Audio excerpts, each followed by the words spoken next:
Hello, and welcome back to a special edition of Skeptics and Seekers and Ask an Atheist Anything for one of our round tables. I'm one of your hosts, the Christian, Dale, and we also have... Hi, this is Matthew from England. Yeah, hi, this is David. And this is Andrew. Welcome back. Excellent. Yeah, it's been a while since, I think it's been about 3 months since our Christmas episode where we got together. So yeah, we're getting together again for a special Easter edition of our round table here. So we're going to be asking questions related to Easter and its significance and that sort of thing. So yeah, what we got planned is another straightforward episode. We've got about 6 questions, and we'll go around, ending with me, the Christian answer, and if there's any follow-up, we'll do like one round or something for time's sake. But yeah, that's the plan. So why don't we get started? Number 1. So this is just a general question for us. What does Easter mean to each of us personally? You know, hopefully you guys won't be as depressing as our Christmas. Got my razor blade right here. That was a real low water mark, I'm telling you. I seem to remember that Andrew promised there'd be crucifixion blueprints available for this episode. Oh, goodness. Right. Absolutely. We've Can we get a demonstration, like a live demonstration? Are the nails Christian, Dale? Do you volunteer? Are we supposed to have fresh, clean nails, or are they meant to be rusty ones that have been in the garden for 6 months? Because I feel some preparation was needed for that. So on that note, always happens with the round tables. All right. Be serious. David, Come on, David. I'm going to start with you to wake you up a bit here. What does Easter mean to you personally? Yes, David. What does Easter mean to you personally? Great. chocolate. So, I think possibly even more than Christmas, Easter represents one of the biggest loads of publicly accepted BS on the planet. It's just a time for people to go completely stupid and to put their brains to bed for a day and pretend to believe things that are stupid. And that's when you're so restrained and held back. It's terrible. I'm sorry. So repressed. It makes me mad because once again, you know, it's like grown-ups playing dress up. And it's socially accepted, at least for that day, so we can just all pretend for a little while. Gotcha. Okay, cool. Andrew, what do you think of Easter personally? Does it mean anything to you, or? Maybe a little. I won't be quite so Christmas episode as my friend David there. Okay. I think if it means anything for me from a secular perspective, because it doesn't mean anything to me particularly as a religious, but it is a time that we set aside to get together with friends and family and try to share a peaceful, quiet time to enjoy the people we love. And as a skeptic, I don't go to church on Easter. I don't hear anything about the religious trappings, but I do appreciate the opportunity to get together with friends and family and raise a glass of cheer. Probably not in the best Easter tradition there, but to get together and enjoy the people that I care about. Awesome. How about you, Matt? Yeah, mine's much the same. I genuinely look forward to Easter. You guys know that my immediate family, my wife and daughter are religious, so there is a religious element to my Easter, whether I participate or like it. You know, it's there. It's a fact of life. So I deal with it. I tend not to go to church, but there are friends and family around. It is a long weekend. It's obviously a holiday weekend, so I genuinely look after it. Here in the UK, it also falls relatively close to Mothering Sunday, so we always do something with that. My wife's parents live near us, so they're always round on a weekend that's close to Easter weekend to celebrate Mothering Sunday. You guys know that I act in my free time. One of the plays that we do 2 plays a year. One of them is always the last week in April. So again, that's going to be always close to Easter weekend. This year, Easter weekend immediately precedes the week that the play is on. It's not always that close. So Easter comes as part of a package of a busy time of year for me. Also, in the UK, we tend to have various Christian festivals that all happen around Easter, and my wife and daughter go away for several days to one of those every Easter. So again, this year, it actually happens to be next week, they go away to that. So I have several days where I'm at home on my own, so I can do my own thing. I can watch TV till ridiculously late at night and not be told off about it. So no, my life gets quite busy around about Easter due to various things going on, and I look forward to it. It's an enjoyable time. Obviously, the religious significance, it doesn't mean anything to me, but that doesn't stop me appreciating the period of time. Right, but it sounds like everyone is saying, hey, it's Friends and Family Day. Granted, I don't have any friends and family nearby. I'll be your friend. Yeah, no. I mean, I don't. No, I'm not a very friendly guy.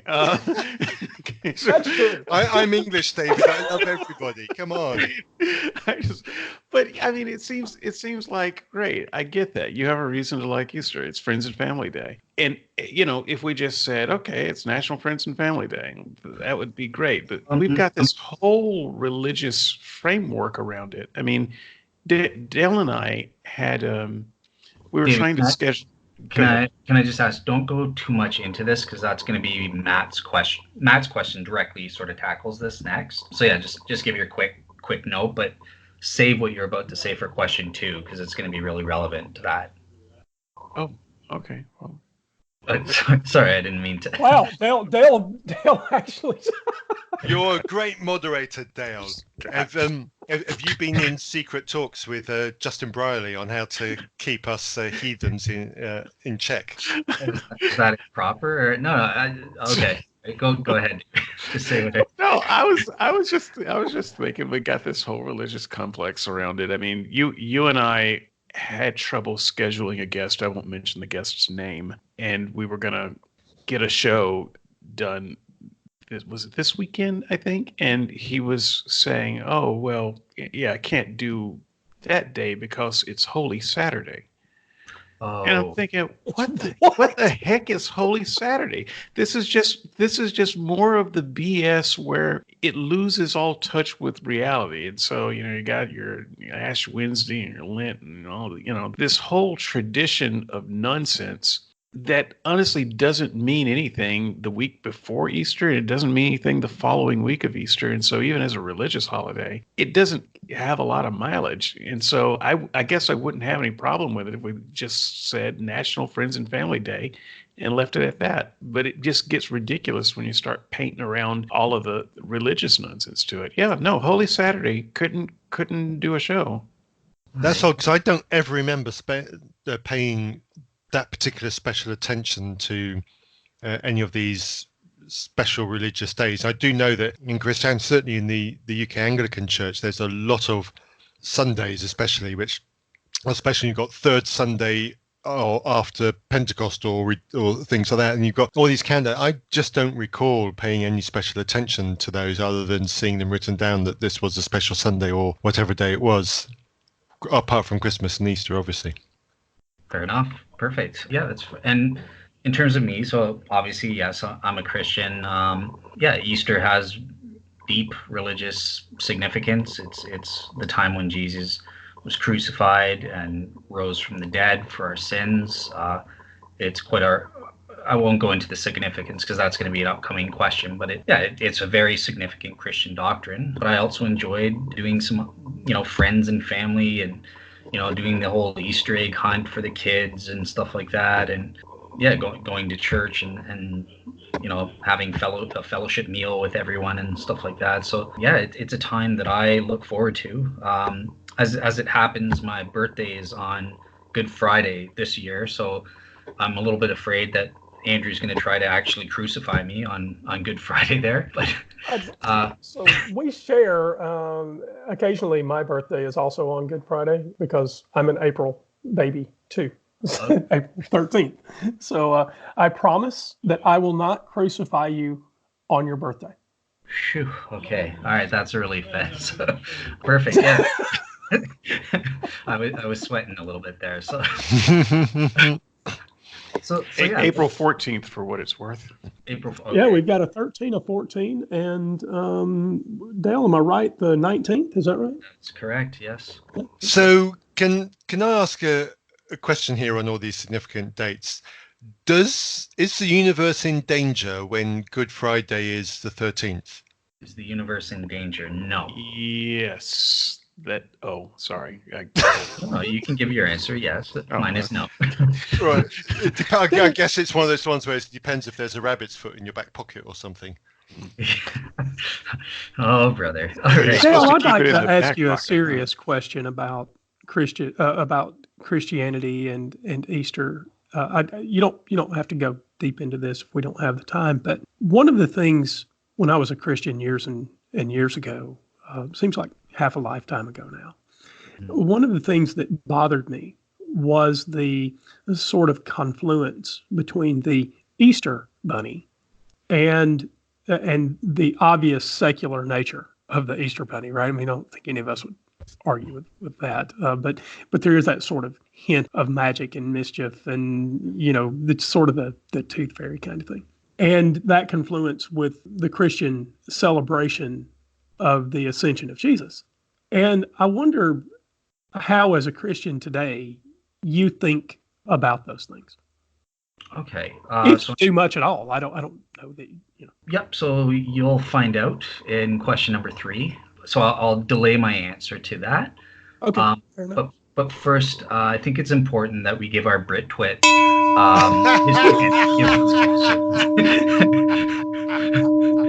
Oh, not only did he accept the challenge, he rose to it and hit it with a gold medal. Well done, Dale. So I'll get my $50 in a couple days. It'll go a long way toward buying the flowers for the grave after you're crucified. There we go.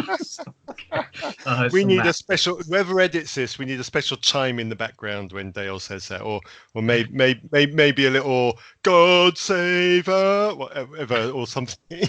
I Brilliant. can get that done. I can get it done. So Matt, yeah, I'll turn it over to you. You can ask your question there with your usual British charm. I have a feeling, my dear, you're going to enjoy this quite a lot. Awesome, except I've just gone off the email where I had the question up, so you'll have to. Okay, well, Hang on, no, I'm there. No, I'm there. I've got it. Okay. Right. So yeah. So my question: in the society that is getting more secular, is there a case to be made for religious holidays to be abandoned completely and to be replaced with generic holidays that do not favour any specific religion? Okay, perfect. So yeah, well, why don't you start? Answer yourself. What do you think? No is my answer. I guess there is a case that could be made, but I'm not particularly interested in making the case, if I'm completely honest. I'm not really sure what benefit is on that. When the Christian holidays that we know, specifically Christmas and Easter, but there are others that, as we've referenced, are scattered around as well.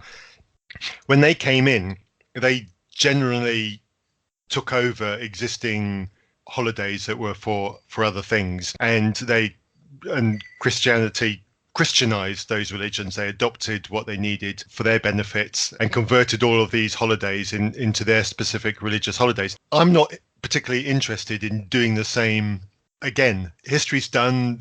When Christianity rolled in, it took over everything and made it its own. With Christianity fading away, I don't particularly have any interest in whatever comes next in rolling over and doing that. Maybe that will happen in 100 years.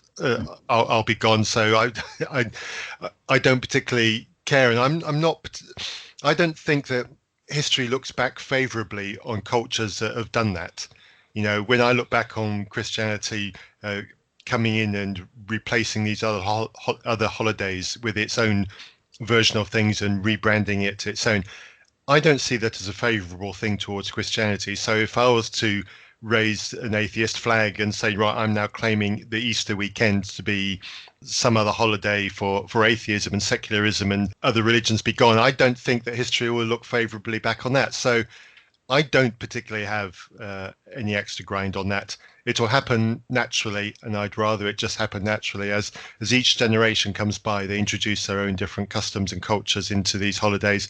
I'm quite happy for it to stay as it is and it to evolve naturally. I don't want a coup to replace it. Interesting. Okay. And how about you, David? Well, for me, it's a matter of separation of church and state. So I think possibly we might have cultural differences here that mark the differences in our answer. I do not think that it is ever a good idea to mix church and state. And so when it comes to federal holidays, I don't believe that we should have religious holidays as a part of the federal holiday calendar. And if we want to continue celebrating those holidays as a nation, we really do need to make them secular and call it National Friends and Family Holiday or National Whatever You Believe Recognition Day.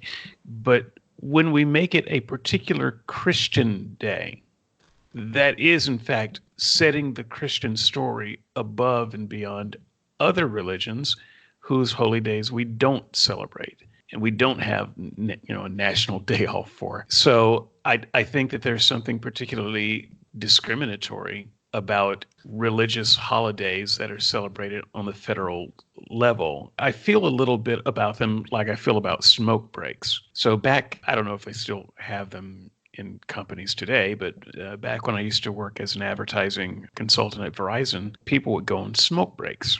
This was true when I worked at the newspaper as well. And I complained about that a lot because I didn't smoke. And so I started going on no smoke breaks. Say, well, where's David? Well, he's on a no smoke break. Because you know what? If you're going to let this whole class of people take off work for 5 minutes whenever they feel like it, that ought to be available for everybody or nobody. And I feel the same way about religious holidays. If you're going to celebrate the Christian holy day as a state, then you need to celebrate everybody's holy day or nobody's holy day. You need to find a way to make that secular, or else you are benefiting one religion over another. In this country, that's rather frowned upon. Interesting. And Andrew, what do you make of this? I think I probably would draw the line somewhere between Matthew and David. So David's got a good point about secular holidays versus religious holidays and the observance from a federal perspective. But in the United States, we have this concept of called PTO, personal time off, right? And many companies use this to describe not only someone's sick days, but their vacation days as well. And so the number of days you get to be away from work each year is not governed by the few sick days that you take and your vacation. It's just a lump of PTO days, and you use them however you need to. And I don't mind adding 3 or 4 days a year to the PTO schedule and letting people celebrate them with whatever religious observance they prefer or whatever secular observance they prefer. And in that way, we as a society get to recognize that there are multiple religions with very different holidays. And if someone needs a day off for that, we build it into how we do business. And then as a society, we don't have to bend a knee to one religion or the other. And it takes care of, I think, what Matthew was saying, which was allow cultures to develop as they will and to bring their own views and traditions, to whatever scheduling is required for those observances. Yeah, it's interesting. It's fair points. I'm sort of like Andrew. I'm sort of in the middle. So I am a strong believer, even though I'm a Canadian, I do believe in the separation of church and state. I think that's a good fundamental principle. I do not take it in the extremes. I think it's ridiculous. Like our government banning government employees from wearing a cross is ridiculous, or whatever other religious symbols. I think that's taking the separation of church and state way too far. But I don't necessarily see it wrong in terms of having religious holidays or that sort of thing where people can get together. I think Andrew brings up an interesting fair idea. Like, okay, let's just call it a PTO day if you want to take that day off on Easter and have a bunch of your other family and friends and that sort of thing take a PTO day to celebrate Easter. That sounds like a fair compromise to my mind. And it gives people the option. If a Muslim doesn't want to take off Easter Friday, the Good Friday, great, they can go to work or something. It would get difficult though in terms of organizing. Well, what if you're the only person there that wants to work on that day? So there would need to be some stuff worked out there. But that's why I called it earlier a family and friends day, because at that point it's not a religious day, or it's whatever you want it to be. But so the whole country can take it off. Mother's Day, Father's Day, Family and Friends Day. Yeah, but I think with Matthew, where I agree with Matthew is, like, there's nothing wrong with that. Maybe in 100 years from now or 50 years from now, we might do that. That's fine. But I don't think we're at the point yet where we need to force the issue. There's no reason to not call it Easter or Christmas break or something like that. Yeah, I let it change organically. If there's a need to change up the traditions at that time, but I don't see that we're there yet. Like, I don't see this pressing need to call it Happy Holidays as opposed to saying Merry Christmas or something like that. But that's my take. So let's move on to question 3. So this is Andrew. Here you go. You'll be happy. Can Christians celebrate the Easter Bunny or egg hunts and are these sorts of aspects of Easter? Is this just condoning paganism or pagan practices and stuff like this? So Andrew, let's start with you. I guess we can hold all sorts of views that are somewhat contradictory without a whole lot of trouble as humans, because I certainly went to church on Easter when I went to church, and I didn't go to church every Easter because there was that friends and family thing that sometimes got in the way. You had travel plans or whatever, right? But it wasn't only that, because after church we had Easter egg hunts in some of the churchyards, right? Yep. And every time. Yes. And the night before, we would sometimes get the youth group together, especially the littler kids, right? And we're dyeing the Easter eggs, and we're doing all of these sorts of pagan things in the fellowship hall at the church. And so I guess we can hold contradictory views without a whole lot of trouble, but it did seem to me to be incongruous. It was one of those moments where you just had to acknowledge that if you were a Christian doing these somewhat pagan things, you had to accept that either you weren't as good a Christian as you should be, or you were willing to, I don't know, you had to find some method of carving out separate spaces in your head for an Easter egg hunt in the churchyard versus a sermon about Jesus' ascension on Easter. So it was a very strange thing for me, and looking back on it, it still feels very strange to me. Okay. All right. Matt, what do you think? Whatever you're happy with is pretty much what I think. Growing up as a Christian, the Easter Bunny never really featured, but we did do egg hunts, we did do egg decorating. The number of times that I've heard the egg and the 3 major components of an egg being likened with the 3 main components of the Christian Godhead, and therefore the I've heard that illustration so many times. So Christianity's done a great job of adopting the egg aspect.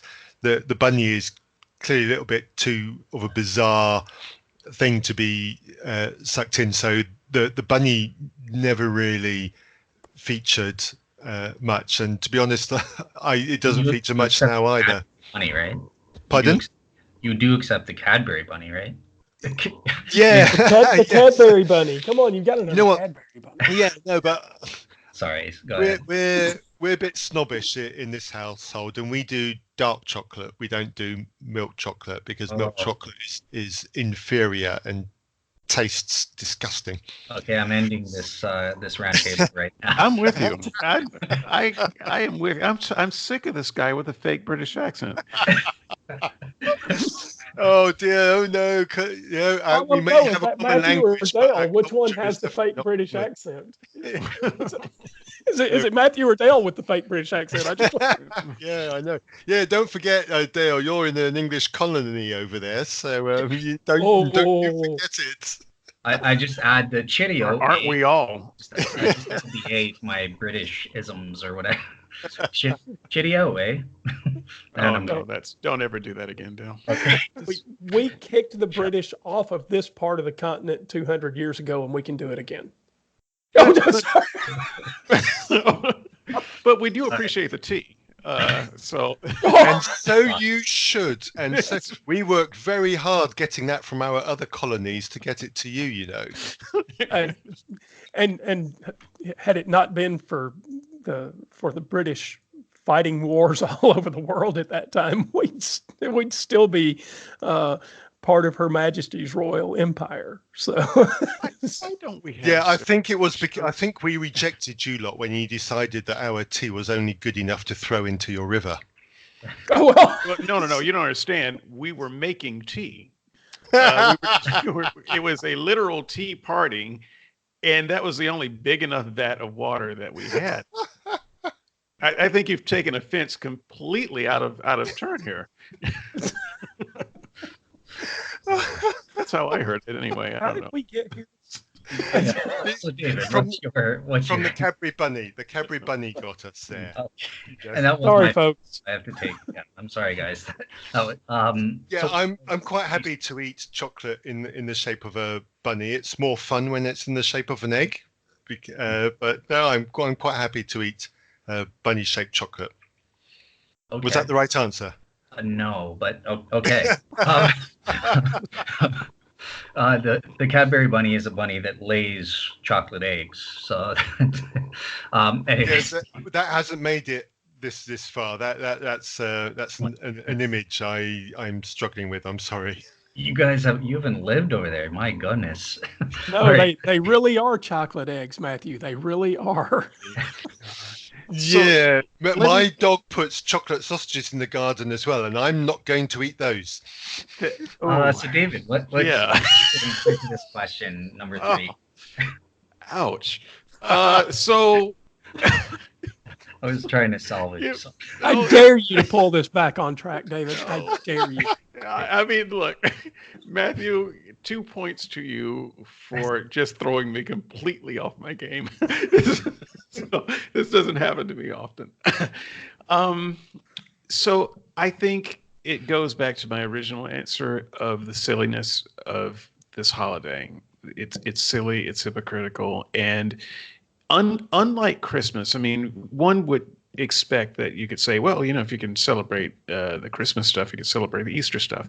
But the Christmas stuff with Santa Claus and all that is still religious stuff. Saint Nicholas is a religious icon. And you're talking about giving toys to boys and girls and doing good and, that sort of thing. So it still kind of fits into the religious holiday. The bunny is a symbol of fertility. It's a pagan symbol of sex and rutting. It's more appropriate for the goddess Diana than for Christians. And the eggs and so forth. So this has nothing to do with Jesus or any Christian idea, but Christians still do it because they don't really care about the holiday. They don't really understand about the holiday, but for 24 hours, they get to pretend to be religious, spend some time with family and friends, have some fun with the kids, and, pretend to be more virtuous than the rest of the world because they're celebrating this most important thing that they don't understand while they're eating chocolate eggs and celebrating sex bunnies. It's stupid. Isn't the name Easter itself from some kind of goddess as well? That's which is fertility related. Yeah. I'm desperately trying to remember, but Ishtar, you're talking about. yeah.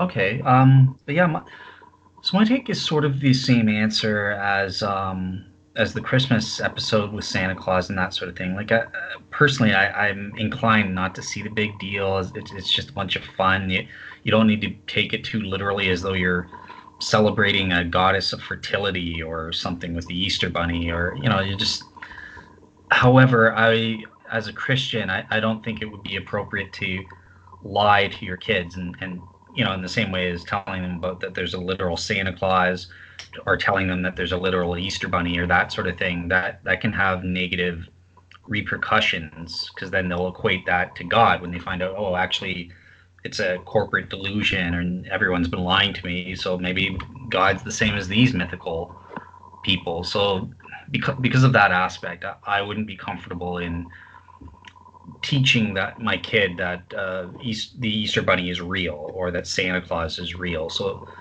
that's the only part that I think I don't see any association with paganism. I mean, that can be clearly separated. Most people don't even know anything about the pagan roots anyways. So that would be my answer. Is but the pagan roots are undeniable. And so it doesn't really matter whether people know about it. It's kind of a cognitive dissonance that we're allowing. Anyone who does know the history understands the pagan roots, and to just kind of gloss over that and, well, let's just have fun anyway, seems to be not a particularly good Christian approach to it. That said, my family celebrate Easter. We celebrated Easter along with everyone else. Yeah, I'd like to add to that, because I thought it was a very good point. When I was a kid, celebrating Easter, and even up into college, because I grew up in the Southeast, where talking about pagan holidays that Christians were celebrating wasn't done, right? This is a Christian holiday, this Easter thing, but it was obvious even to the kids that Easter eggs and magic bunnies didn't have anything to do with Christianity, right? And so even though I didn't know the history of Easter, and by and large I still don't, it hasn't been one of the things that really cranked my tractor in terms of trying to look into it, right? It was clear even as a kid that the symbols of Easter, eggs and bunnies and that sort of thing, were completely at odds with the symbols of Christianity, like going to church and all that sort of thing. So anyway, sorry. Go ahead. It's just my 2 cents. I was done. Okay. Can I ask you a quick question on vaguely on this, Dale? Easter, excuse me. The date of Easter moves around, and the reason why that moves around is because it's tied to the Jewish festival of Passover. Does that bother you at all? Would you be in favour of Easter moving to a set weekend every year, or are you quite happy with it moving around? I'm quite good either way. It's fine for it to move around. I mean, there's a good Jewish background reason as to that, linked to the festivals and that sort of thing. The festival of Passover and all of the festivals. I think Christians should learn more about the festivals. I saw a good convo between Joyce and Jim about the significance of the Jewish festivals and how that relates to the gospel message and Jesus' mission and that sort of thing, right? Like Pentecost relating to that sort of thing. But yeah, I don't think we put it this way. We don't need to be dogmatic. If you want to put it on a stationary day, I mean, okay, that's fine. But what can't get lost, and I should have probably said this, we can't lose track of the true message of Easter, which is the underlying religious message. If it's getting lost in Easter bunnies or what day you celebrate it on, or Easter egg hunts and stuff like that, then yeah, that's bad from a Christian perspective. The important thing is Jesus' sacrifice and that sort of thing. So that's the true meaning of Easter that people should be paying attention to for sure. Yeah, National Human Sacrifice Day. Yep. Is that the next topic? The significance? So no, and now we're going to turn it to Andrew, because he has an interesting question. Yeah, Andrew, I'll turn it over to you to ask, or do you not have it open? Oh no, you know it. I don't know. Yeah, I don't know that it's so much a question as just sort of a thought experiment. So, Matthew, do you have Acts 1:7? I do. Open? Yes, Okay. you'd like me to read those now?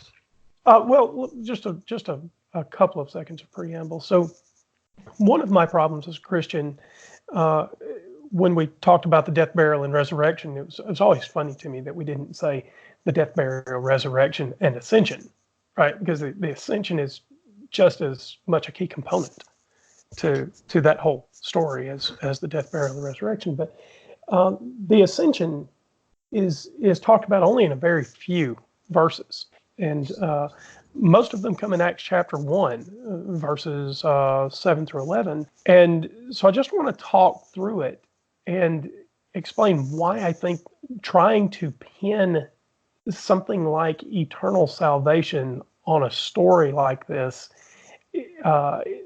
is paper mache thin to me. It's worse than that. It's tissue thin. So yeah, if you don't mind 7 and 8, that'd be great. It's used tissue thin. Okay, so this is Acts chapter 1, verses 7 and 8 in the English Standard Version. He said to them, "It is not for you to know times or seasons that the Father has fixed by his own authority, but you will receive power when the Holy Spirit has come upon you, and you will be witnesses, my witnesses, in Jerusalem and in all Judea and Samaria and to the end of the earth." So there's a lot going on right there if I try to think about it deeply. So you're not supposed to know days and times, but you're going to get this, and let's just pretend for a moment like getting some power from the Holy Spirit was real. I'm not going to give you any information about the source of this power. I'm just going to ask you to accept that whatever you get from it is good and right. And I don't know that lines up particularly well with proving any particular Christian claim. So I might, for instance, be able to, let's just say I had the ability to grant some superpower, like flight or whatever. If I granted that power, or the ability to see the future, or whatever ability I wanted to grant someone, I had the power to grant that. It doesn't say anything about why I want someone to use that power for any particular purpose, right? And so God is sort of blocking off. You're not supposed to know days and times. There are all sorts of things that God keeps secret, and yet He's supposedly hands off this power, right? And the power doesn't actually say, well, I can make sure that you do live forever. Because being able to confer the ability to fly doesn't necessarily mean that I can cause someone to live forever, right? We can put people on the moon, but we haven't cured cancer.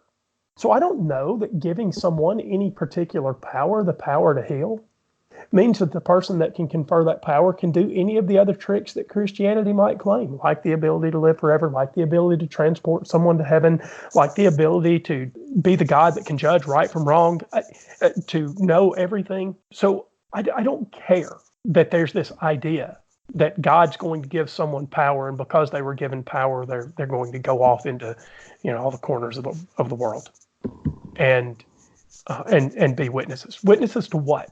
They are certainly not the witnesses to the central claims of Christianity, because those things are hidden until after death. Okay, that's 7 and 8. Let's try 9. Verse 9. And when he had said these things, as they were looking up, he was lifted up, and a cloud took him out of their sight. Oh, right. So we've got Jesus rising up into the clouds, and the next 2 verses say something about why I think this is troubling. So read 10 and 11, and then I'll talk about all 3 of them together. And while they were gazing into heaven, as he went, behold, 2 men stood by them in white robes, and said, Men of Galilee, why do you stand looking into heaven? This Jesus, who was taken up from you into heaven, will come in the same way as you saw him go into heaven. So we've got these 2 guys. We've got Jesus supposedly rising up in the air. He hides behind a cloud. We have no idea why that would be the case. Why does Jesus need to rise up into the clouds to go to heaven? Heaven surely wasn't hidden further up in the atmosphere, and this just seems to be an old, it's an old folktale. It's an old folktale from when people didn't understand the world that we live in particularly well. But no one ever questions these 2 guys standing by who say, oh, hey, you know what? That dude just flew up in the air. Don't stand there looking at him, because he's coming back the same way, so get on about your business. Why would I have taken their word for it? These are 2, and we don't have, surely that was not the whole conversation. If I just saw someone fly up in the air and there's somebody standing by me who says, hey, he's coming back the same way, surely one of the things I'd say was, how do you know? Why should I take your word for it? Let's talk about it. And is this really the evidence that Jesus wants us to have? That, is this the best way to teach us about what God wants us to know in the future? To have this guy fly up in the air and to have two guys say, hey, he's coming back the same way? There's nothing about this story that says to me that it is credible. It is not historically verifiable. It is a loosely coupled set of miracle claims that, as far as I can tell, should have been questioned much more thoroughly by any people standing by, watching it with enough common sense to question the world around them. We certainly question it now, and we should question it now.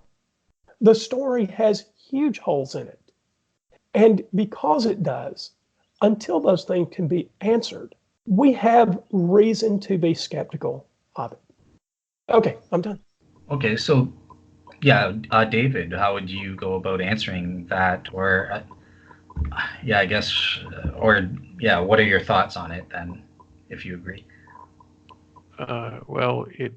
It's almost reads like allegory. It's a little bit like when the Bible says, heaven is streets made of gold, land flowing with milk and honey. This sounds like, the fantasy of a poor person in that part of the country and time who had no hope of any good life beyond subsistence dirt farming. This might be the sort of thing they fantasized about.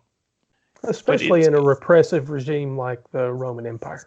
Right. And then, people going up and down into heaven, on chariots or, just floating in the general direction of heaven, which was always considered to be above. It's in that same vein. Jesus, today, if we're writing that story, we don't write the story with Jesus floating up into the clouds. And in fact, he was taken up on a cloud like a magic carpet, which is something very familiar to that region. We wouldn't tell a story like that, though, because, unless Jesus reached light speed, we should still see him in the solar system today. He couldn't have gotten that far. If we could even find him, right? I mean, he's this little bitty character. I mean, clouds 10, 20,000 feet off the ground. You don't even see him disappear behind a cloud. He vanishes into the distance long before he gets to any cloud. The angels in the Bible just popped in and out. They didn't need any silly, we're going to ride in a cloud kind of thing. So there were clearly ways of getting in and out of heaven without this particular stagecraft here and this, storytelling plot. And so it kind of reads almost allegorical to me and not to be taken seriously. And it's a part of the silliness that I complain about, that Christians, they put their brains to sleep. They're not even reading this like good literature anymore, and they fail to see and address the plot holes in the story that sit there. So I'm like Andrew, it's very hard for me to take Christian claims seriously when this is what they give us as evidence. The two guys that say, "Hey, men of Galilee, why are you standing here looking, at that Jesus character just up in the air?" They apparently, you mentioned angels popping in and out. These guys apparently just pop into the story exactly like that. And I've got to say, if I saw someone fly up into the clouds, but I saw someone else just appear in front of me, which is the cooler trick, right? Because matter transport instantaneously is a lot cooler trick than flying. I'm just saying. One would wonder why Jesus is taking the long way. Right, exactly. All right. And Matt, what do you make of the Ascension narrative? Yeah, it does read a little bit like some an early version of some kind of self-help novel. It's awesome. I'm just trying to think, if someone's writing a novel where somebody goes on a quest. The beginning of the novel, where the person gets their quest and goes on, they have a chat with the village elder or some wise person, or if it's Star Wars, it's Yoda. And the wise person says something to them which doesn't make a lot of sense, but it sounds wise because it's coming from the wise person. Then the person goes along on their quest where they find themselves and they find meaning in their life, and suddenly they get what the peculiar phrase that the wise person said to them. This is how this passage comes to me. The last words of Jesus aren't great earthly wisdom, aren't something that they're going to know. It's a riddle. It just feels like a fictional narrative in the way that I'm reading it. And yeah, for somebody who bought this for years growing up, and then for years as an adult, and I come back and I look at it and I read it and I go, why did I ever read this and go, yep, that's exactly what happened. Yep, that's exactly what was said. And when I go back and I question, I go, yeah, this deserves to be questioned. This needs to be questioned. Yeah. If we ever look in history, these are the last words of Jesus allegedly. We look at, if we go through history and we look at the last words of people, often the last words that are recorded of people are subject to what's the word I'm looking for? Are unverifiable. Let's take Caesar. People love associating, comparing Jesus with Caesar. What were Caesar's last words? Man, I could use a salad. We don't know. If you go and actually do some, That just went over Matt's head there. Yeah. yeah. If we go and look it up, people can't agree what Caesar's last words were. Most people would say in answer to that question that his last words were "Et tu, Brutus." That comes from Shakespeare. That doesn't come from the historical documents from around about the time. So this is that sort of thing. It's something that was written down. We don't know when. We cannot be certain that this has got any accuracy whatsoever. And I'm so glad I no longer believe it. Like his last words on the cross, right? I mean, these are nice pithy sayings. Isn't it interesting, though, that no two authors have the same sayings? They all have different made-up sayings of Jesus. And so what Christians have done is smash those all together and say, you see, no, he had 7 sayings. they were because apparently he was very chatty up there. Well, his tendons were being ripped from his wrists and ankles. And his last words weren't "ow." No, he was very chatty, very wise. This is the stuff of fiction. So his last words going up in the air, amount to, don't worry, guys, checks in the mail. I'll be back eventually. Hang in there. His last words they're not even that good. His last words are, I'm going to give you this power, but I'm not going to tell you anything about its source. I'm not going to tell you anything about its continuation. I'm not going to tell you anything about its reproducibility. I'm not going to tell you anything about its scope. I'm just going to say, when you get it, you'll know it. And because you're going to get this thing, and then we don't ask any questions, go off and witness. None of us buy that. None of us take gifts from a stranger and we don't question. I don't care whether you think God's a personal God or not. We don't have any information about the central claims of Christianity in regard to the, in connection to these powers, right? None of these powers actually tell us anything about the central claims of Christianity and about whether they can be true. Okay. So yeah, there's been quite a lot. So I'll just try to remember to respond to some of the main points. So number one, I think Andrew is absolutely right that the Ascension is a forgotten part of Easter, and it should not be. I think that the resurrection and the Ascension go hand in hand, because this is why I don't think other gospel writers or other New Testament writers really mention it, because for them it's just resurrection. He also ascended. They're compressed together, whereas Luke seems to be the one that actually makes explicit mention of each separate event.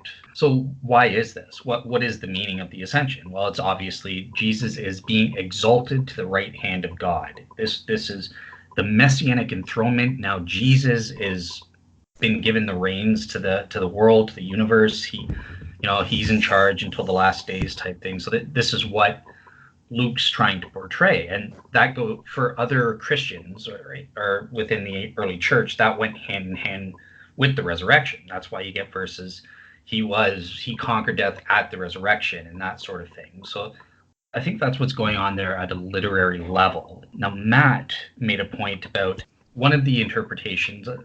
Who's laughing, David? Not a laugh. Is anybody laughing? No. Why do I hear Only on the inside. these Skype things? Okay, so It's Matt. the gremlins on the line. That's what it is. Okay.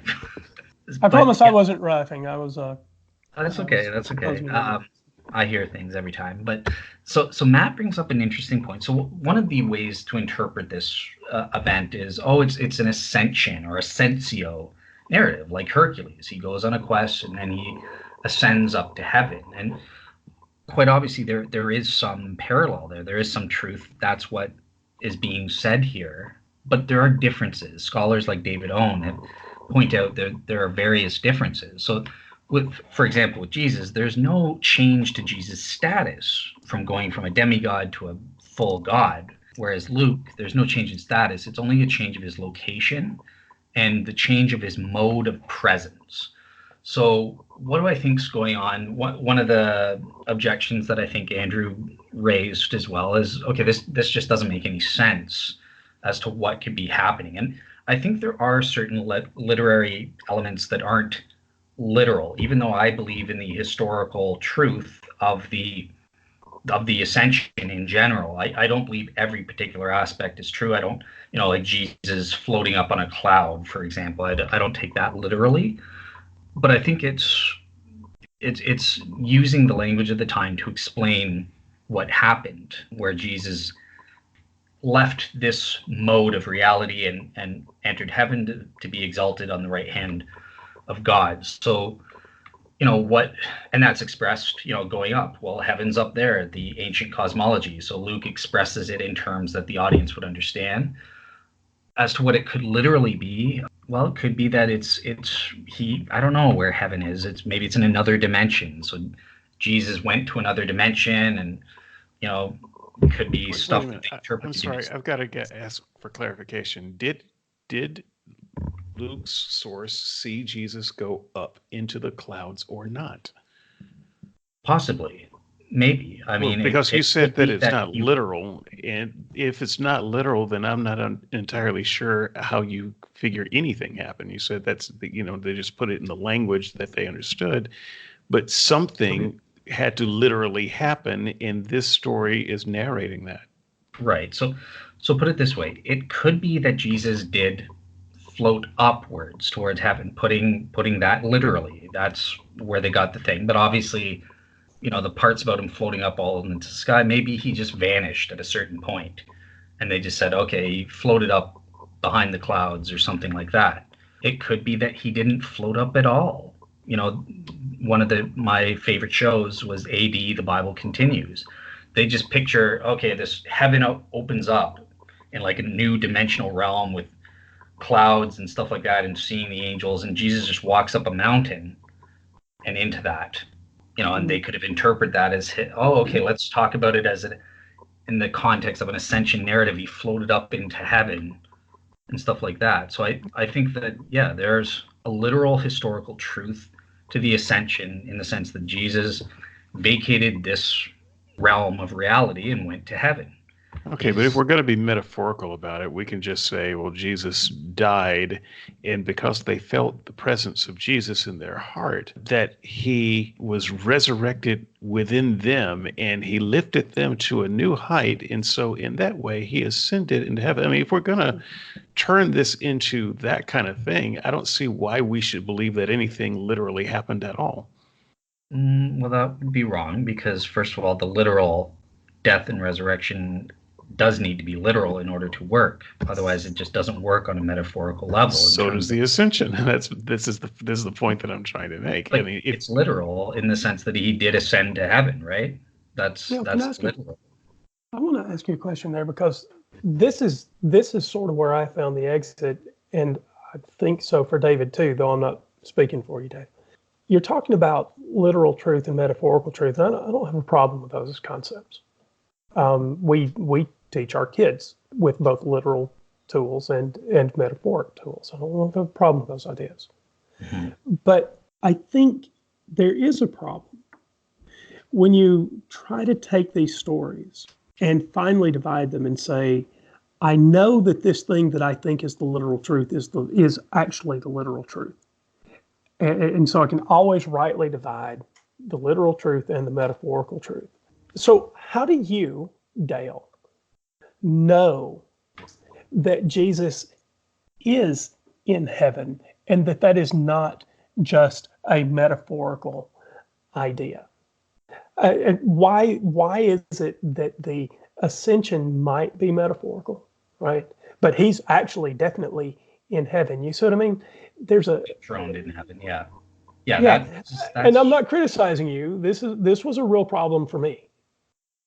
It's because we know that is an essential aspect that's necessary. That is part of the essential gist of this narrative, and we get that from other locations in Scripture. There are different forms and types of literature that all speak to this being necessary, and it's actually. But how do you know any of it happened? I absolutely agree that Jesus' presence in heaven is essential to the Christian story.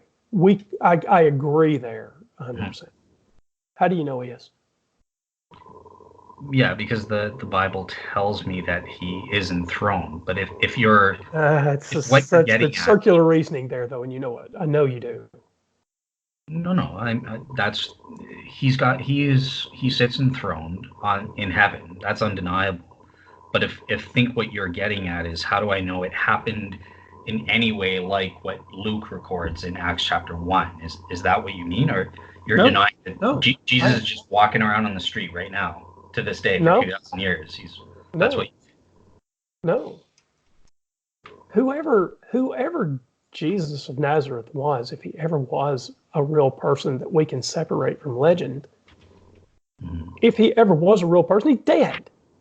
You're not walking around, and he didn't ascend into heaven, and he didn't.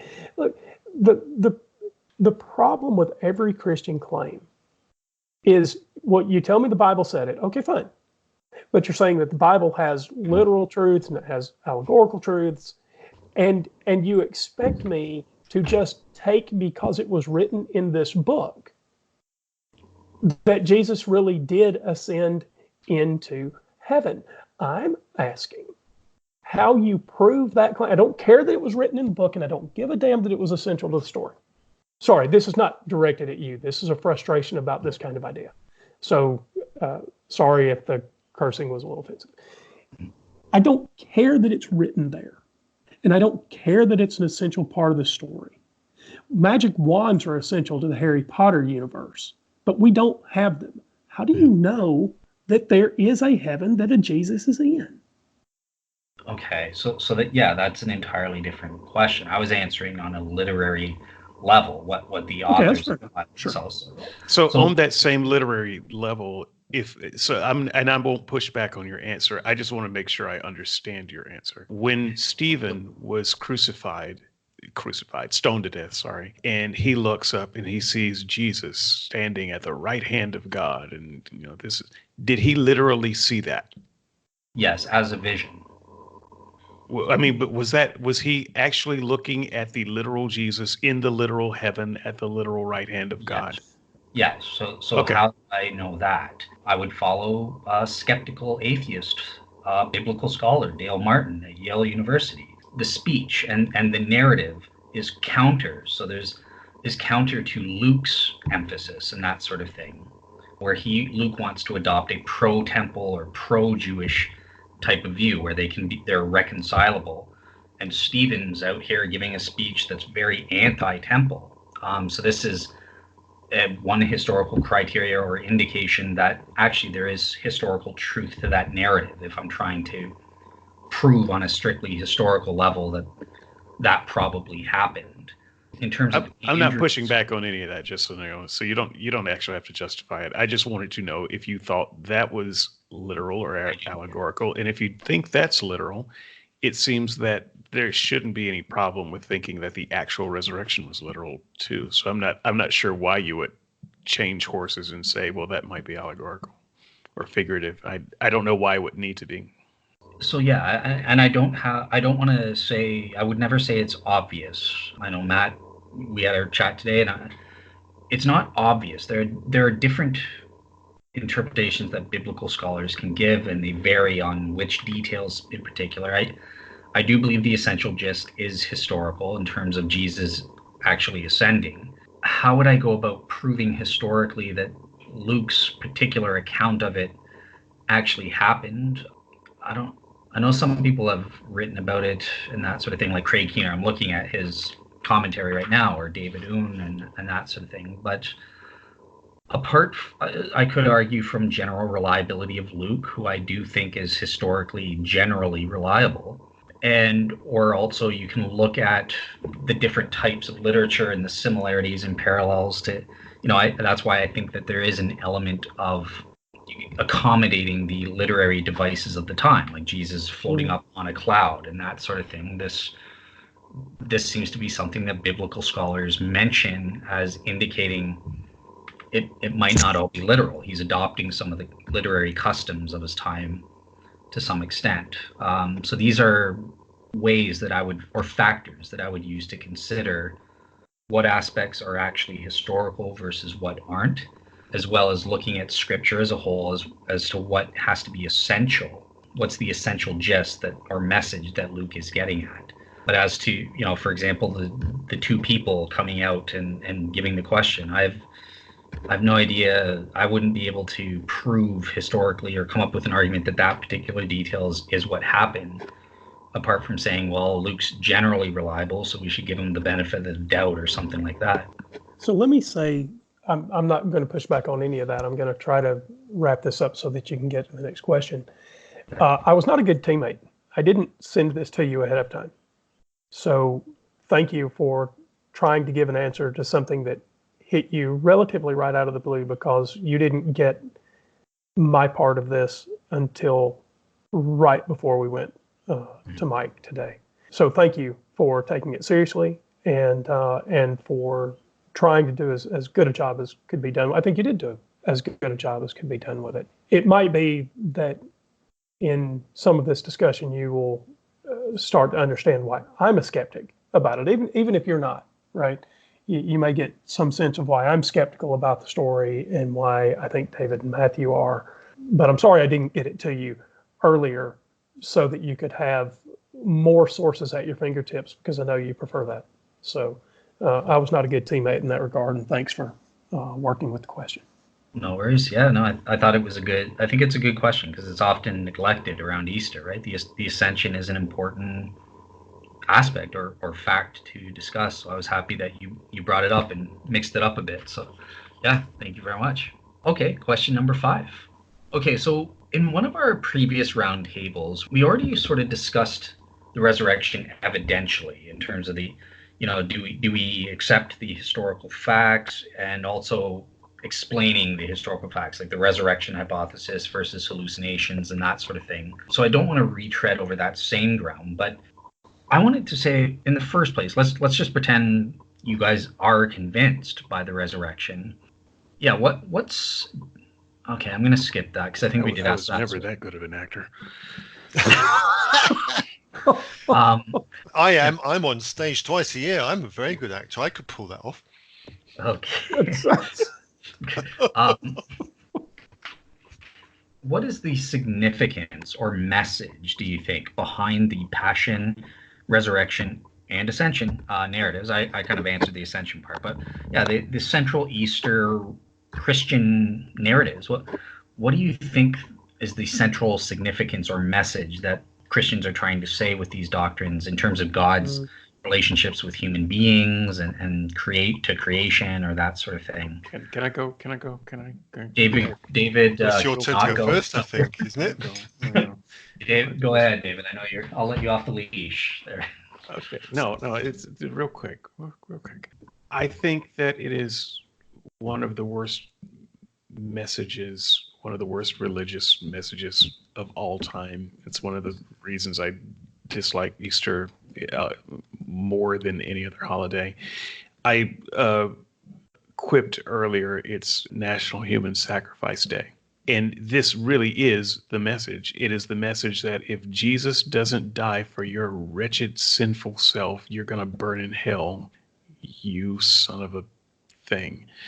And the sacrifice, you are so bad. You are such a bad human that God had to find the most pure, the most innocent of all creatures to take your place, because that's how bad you were. And so, yeah, at the end of the day, I think the message that gets lost but is ultimately there is that this is a human sacrifice, and this is what we're celebrating as a good thing, and it is actually a bad thing, and I wish we would put more of a spotlight on it. Okay. All right. Matt, yeah, we haven't heard from you in a while. What do you think of this question? I'd rather you answer me the other one. No, I know it's fine. It's fine. I know the message that Christianity is trying to give, because I lived it for years. And it's trying to give the message of the ultimate sacrifice of love, God wanting to redeem the relationship to his creation. I understand that. Unfortunately, there isn't a nice way to say this. I just don't buy it. When I look at the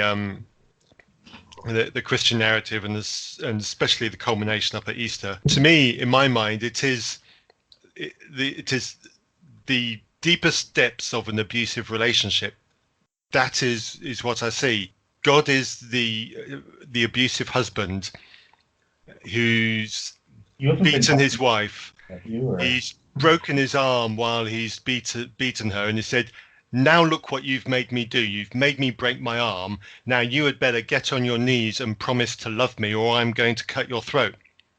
It's that, and that is how I interpret the crucifixion story when I read it. I can't get past that God as an abusive husband image. That is how I read it. So I can't see this message, this story, and see a God that I want to have anything to do with. Okay. Very good. Tara will be thrilled with the abusive husband analogy. I didn't say that for Tara's benefit, I promise you. Okay. Okay. So Andrew, what is the significance of the Passion and Resurrection for you in that regards? I'll be equally brief. Whether it means anything or not, in the real world, every movement needs a martyr, and every movement needs a hero. And one of the things that Christianity is best at is trying to impress on its devotees to follow a particular ethical pattern because somebody died for that pattern. And you know what? It really doesn't matter whether you think Jesus was resurrected or he ascended. It doesn't actually matter. When we start trying to impress on people that there's a reason to follow an ethical code, death is good enough. And we know because we have these kinds of sayings in history that don't require resurrection. The tree of liberty must be replenished from time to time with the blood of patriots, meaning that people died for our way of life. And so what the death, burial, resurrection, and ascension story of Jesus is an allegory intended to demonstrate to people that Christianity had a central martyr that was willing to die for this really good cause. And it doesn't have to be more than that. Every story, every good movement has a martyr that died, and that's how we get people to buy in. And that's what it means to me.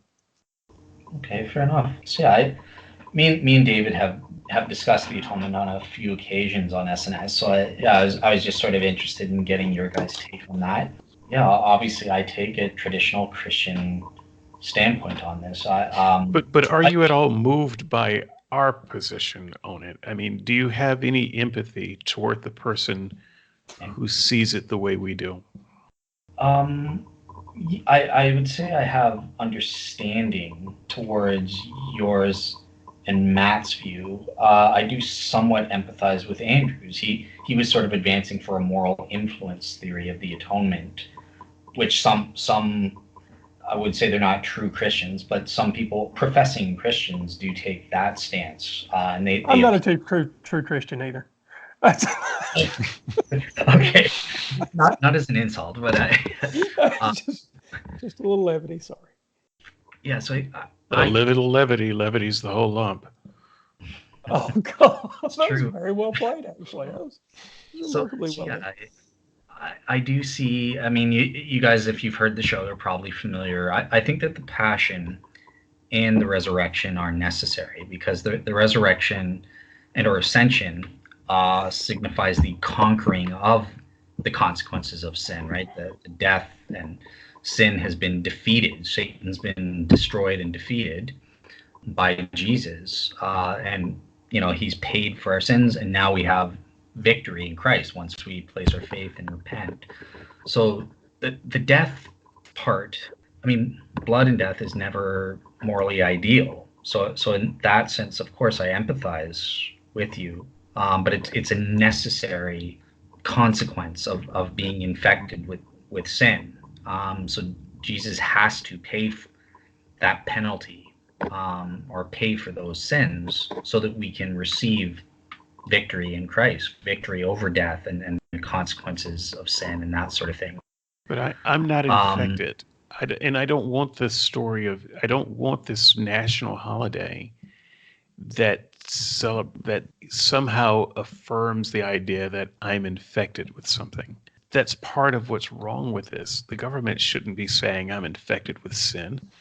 It shouldn't recognize that idea at all. I'm not infected. And I, as an individual, am offended by the idea that, there is a sacrifice of a human being on my behalf. I reject human sacrifice. I reject animal sacrifice. I reject any benefit that might accrue from accepting someone's human sacrifice on my behalf. I didn't ask for that. I don't want that. I want my hands clean of it. And I don't want to be associated with that story.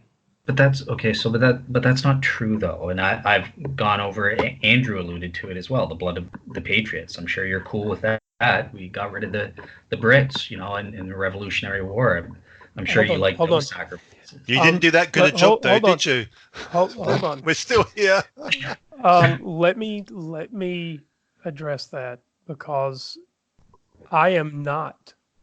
I did make a joke about the early tension between the United Kingdom and the United States winning its freedom.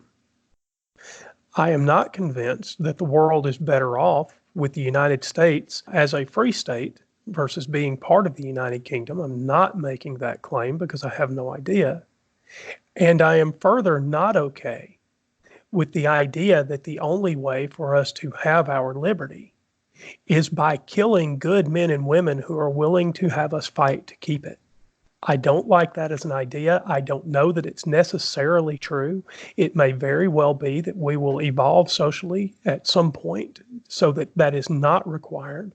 And while I accept those sacrifices and I am a beneficiary of them, to say that I am okay with the system that requires it is absolutely false. And in the same way, I am not okay with the idea of a substitutionary atonement in the Christian worldview.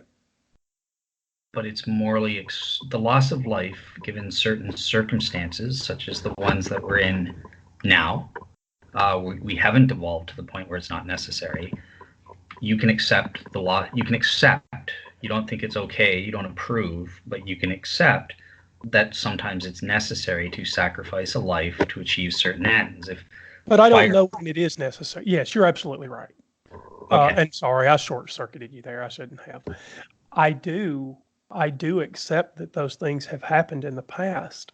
I don't know which ones were necessary because we only get to live one timeline. And I don't know that some other confluence of events might not have brought about a better history. And I actually said that when I said I don't know that we're better off, the United States being a free and independent government versus being part of the United Kingdom. I think I said European Union a second ago. If I did, I misspoke. I'm sorry, I can't let you get away with this conflation of a war for independence and a human sacrifice, a bloody human sacrifice for religious reasons. This is not the same thing. You cannot conflate those things as if they were the same thing. I do not want any part of your cult sacrifice. I don't care whether it was a lamb or a goat or especially a person. I don't want any part of that. No one asked me if I wanted that. And if they had, I would have said no. So this is not my story. I will not be a part of that story. I will not be a part of the government making me a part of that story. This is madness. I agree. The comparison doesn't work for me either. okay, so it does work. First of all, people in wars die bloodily. They make a sacrifice of their lives and sometimes die with blood. It's an exact comparison, actually. It's just a different. Jesus was not at war except with some invisible enemies. And you say it was on my behalf, but it is not on my behalf. I don't want it. I am very happy for the U.S. military to die on my behalf when there's an enemy threatening my way of life. That is not Jesus. That is not a comparison. And I won't have that, and I won't have that comparison with people in my own family who have actually died in wars, actual wars, for real things. This is a religious ritual over an imaginary crime that requires animal sacrifice and human sacrifice. It is not and never will be the same. And you can't possibly be defending the idea, even in the real world that we live in, when a tribe does a human sacrifice for the good of their kinsmen. That's always a bad thing. It's always and every time a bad thing. It is not like war. And once again, I won't be dragged into that story as if it were my national heritage, my national right to be dragged into the story as a sinner where God sacrificed this human to save me. That's not a story that I'm a part of. I reject it entirely, and you can't paint me with it. Yeah, I had nothing to do with the blood. It's not comparable to a war. It's not a battle. It's an invented crime and punishment that is self-determined. You can't compare that to two armies having a battle over a political disagreement. So it's not invented, though. That's your assumption as a skeptic, which may be justified, right? But if we're going based on Christians, the story and significance of salvation, and you guys are bringing up a morality issue. So I'm saying if it's true, then there's a possible way that it's not immoral. Because if it's a necessary thing, which I'm advancing, it's necessary. Obviously, if it wasn't a necessary consequence, if death wasn't a necessary consequence of sin, then of course a moral God would find a different way to do it without involving the sacrifice. But when a sacrifice is necessary, it becomes morally acceptable. If it's the only way to fix it, the situation, to avoid worse things from coming about, then that's morally acceptable. Not okay or whatever, morally ideal, but it's acceptable. Let me try one more. Go ahead, Dave. I was just gonna try one more time to see if I can't get Dale to see this. And it's okay if I can't, but think about the Holocaust for a moment. Now, we all, I think, get righteously offended when Holocaust deniers come along and say that didn't happen. That's an atrocity in and of itself. I think that this is kind of like a reverse Holocaust in that now we've got people doing acts of violence for a thing that actually didn't happen. The imaginary crime of human sin, and now we've got to make a human sacrifice for that. That's equally atrocious. And so, yes, I hear you saying, Dale, well, it's a story and you believe it. But it's a story that I do not believe, and I do not accept atrocities on the behalf of imaginary crimes that I did not need saving from. Sure, I would agree entirely. If that is the case, then you're right. I'm on your side. If there is no if it's an imaginary crime, and someone's really dying for what they believe, for some crimes that they are imagining that have no validity. Yeah, that would be a shame. I mean, I don't disagree with that. I'm perfectly. That's Easter. Yes, I That's realize. Easter. Here's my problem, Dave. But go ahead, Andrew. Oh, thank you. My trouble is when we go to war, and I will just grant you, so let me do this up front. I'll grant you that these things look a lot alike in broad brushstrokes. Okay? So I won't push back on any of that. Okay. But when I go to war, or when I accept a war around me, I accept a war, maybe it's over resources. Maybe it's over someone's freedom. Maybe it's, maybe it's over sex trafficking or drugs or, whatever it is, right? There are all kinds of human causes that we go to war for. My problem is I can accept the tree of liberty needing to be replenished from time to time with the blood of patriots because I know what liberty is. And I know what patriotism is. But the reason I wouldn't go to war for Christianity is because it feels like the guarantee that I'm going to war to have a magic transporter, or I'm going to war to have ray guns or lightsabers. My point is, the things that Christianity is claiming to be offered can only be discovered after death. And I'm not willing to go to war for any ideas that are so notional that I can't have any experience of them here. And that is why it is different to me, because the central claims of Christianity have never been verified. And I don't care whether the Holy Spirit can cause someone to speak in tongues or make a man fly up into the clouds. None of that addresses the central claims of Christianity, which are God can rightly divide the good and the evil. God can live forever. He can grant my opportunity to live forever. I'm not going to war for any of that. Why? Because I understand liberty and patriotism. I'm not going to war for ray guns. So why wouldn't you? Is it because you don't believe that they would be true? Like you think these ray guns are imagined, or is it no? You're accepting. I don't know whether they're imagined or not.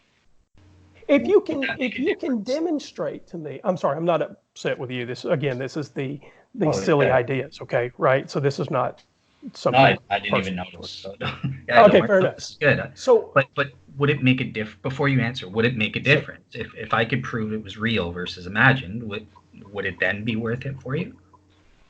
I don't know, because I don't know what we've proved. If you see what I mean. Okay. So yes, the answer is a qualified yes, which mostly just means maybe, right? So the answer is a qualified yes, because what does it mean to live forever? If you can demonstrate to me that is possible, then that is something to fight for. But suppose my living forever is in a heaven that I actually despise, because the idea of singing Amazing Grace and Hosanna to his name for eternity, quite frankly, is nauseating to me. Well, and you wouldn't be fighting for everybody to live forever. You would. There only a select few are going to live forever, and so even if you were fighting for the right to live forever, you're still condemning most of the world. It would be an unworthy fight, an unworthy war, an unworthy sacrifice. Yes, that's why it's a qualified unworthy. yes for me. Yeah. Yes. Okay, so that's good. Yeah, that's what I wanted to add, because me and David did a show on that as well, so I already know David's opinion. But okay, so for you, salvation isn't worth it. It isn't a greater good in the first place, even I assuming don't it's know if it all true. exists. I don't know if there's any such thing as salvation. No, but if there was, you know Okay. that there was. You're even then you're saying it's still not, like David, for example, would just say, even if it was, I grant it to you. It's just not worth it to me. Singing in heaven is boring or something like that. And I'm getting the sense that you're saying the same thing. I'll make it a lot clearer. Okay. I will make it a lot clearer. Recently, you were on the Smalley show defending the Abraham test, right? And I know you've taken some flack over that. You've taken some flack over some other things that we're going to talk about on some other shows. But you and I are friends, and I generally think you're a good guy. Thank you. Not only do I generally think you're a good guy, I genuinely think you're a good guy. And so Me here's too. what I'm Just saying that. and so here's what I'm saying. You guys are so much nicer than David. He just Yeah, you guys I- don't podcast I with this would- guy every week, so. Well, so just to sorry, put a I want to.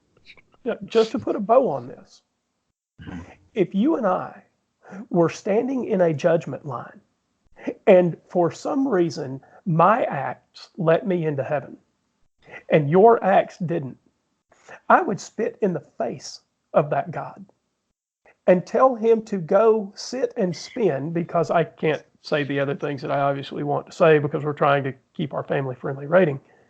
But I would consider it morally repugnant. And I would absolutely not accept a token gift of heaven in a situation where I am ethically certain that the people that might be in hell were people that I would rather spend eternity with than a notional God who's drawing the line. And unless the God can prove to me that he's made a good decision, and it has to be proof to me, I don't give a rat's hairy forepaw. Could just say patoot. I don't know. I don't. See, that don't actually sounds care. worse. Okay. Yeah, I'm trying to keep our family-friendly rating as Just because he as didn't say it in normal. an English accent, it sounds Yes. different. I Is can't. patoot about? I don't even know. Okay. All right. Good. My- Okay. my point Good. is So that you've got to demonstrate it to me, to my satisfaction. And if you think that puts me in the place of a God, no, it doesn't. It does not. Because you're asking me to only make a decision on what I think is most likely. It doesn't mean that I'm right or wrong, but you do have to be able to demonstrate it to my satisfaction. And until you can say that there's something like sin, something that I can be infected with, or something that David can be infected with, or something that Matthew or you can be infected, I can't prove that there's any such thing as sin. I certainly can't prove that there's some God out there that can grant me a salvation as a result of it. And if he granted me salvation and didn't one of you three, I wouldn't accept it anyway. I made that exact same point this week in I want to say the Skeptics and Seekers forums. I'm sure that Dale will Okay, recall the post. I told listener. him absolutely that Yeah, you did. I would not accept a heaven that I was in that Dale was not in. But I think my defense of Dale was even stronger, because even if this God could prove that Dale deserved hell, I would demand this God fix him. No one should be left in that hell, and I would not accept a heaven that Dale wasn't in. fair enough. So okay, good, loud and clear. If I am interested in Matt's same question though, Matt. Like I don't care about the reason I ask it this way. I'm not going to waste my time trying to prove the resurrect. It would make no sense for me to try and prove the resurrection is true to David even if I do all that work and he's like, yep, Jesus rose from the dead, but I don't care. So the prize of salvation isn't worth it. I'm just not even going to care about that. So like, would you be this, Matt? Like, pretend salvation is true. I've proven it. You're good. Do you see that as a worthy goal at least, or just no? Yeah, just no is the easiest way to shortcut that. The resurrection for me being true doesn't No, the resurrection being true just results in what I said earlier, that I think that the God that made that necessary is an abusive partner. I can't get out of that conclusion, and I've tried to think it through. I just don't see any way of me avoiding that conclusion. I just cannot see a way, and it results in a God that I want to love. Okay. All right. Well, let me give this then, because I liked David and Andrew and you guys are, we're in a line waiting to get be judged or whatever. And here's God. So you would spit in God's face to anyone unless he lets you barge into heaven on your own terms. Not what I said. Who said that? Well, I did, Andrew.